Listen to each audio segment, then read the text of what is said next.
what is the concept of human rights in Islam?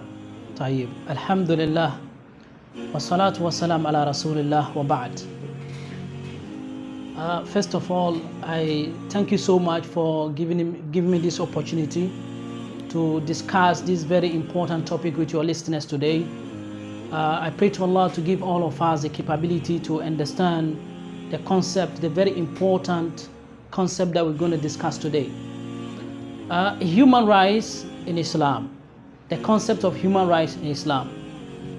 Before the coming of Islam, humanity did not even understand the concept of human being itself, let alone the right that human being is supposed to enjoy.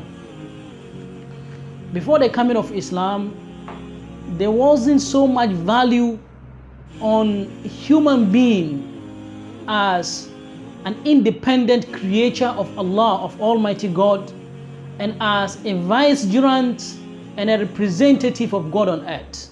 It was Islam that came as a final religion.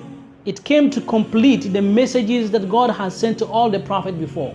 That came to ground, that came to establish firmly the importance of human being on earth, the importance of the soul that exists and lives in the human body, and the importance of man's role on earth.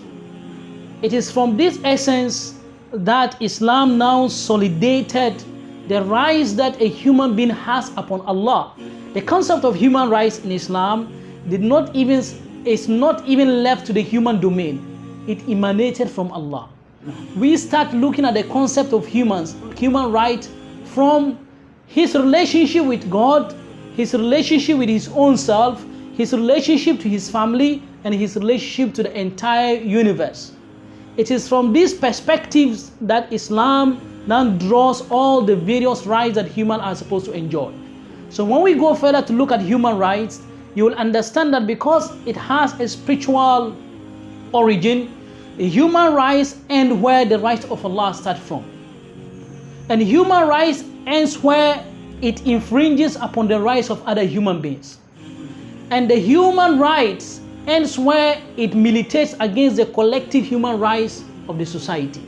These are the various ways that Islam has conceptualized the concept of human rights. No, sure. Some other people are saying Islam has enslaved, more especially women. Meaning Islam has enslaved their right by not giving them the chance to expose themselves or to express their views or express themselves publicly. Is it true that Islam really enslaved women? I will come to talk about this when I will start to talk about the basic rights, the basic human rights in Islam. But before then, before you can understand the Islamic viewpoint on the rights of women, the rights of children, the rights of men, the rights of all individuals, we need to establish some very important principles. No. Number one, Islam came to announce the honor and dignity that God has bestowed upon human beings. Meaning, before coming of Islam, people wasn't knowing their honor or the honor of and dignity of human beings. Human beings. The only honor was based on ethnicity, racism, was based on wealth, and some tribes, tribalism, and some clans.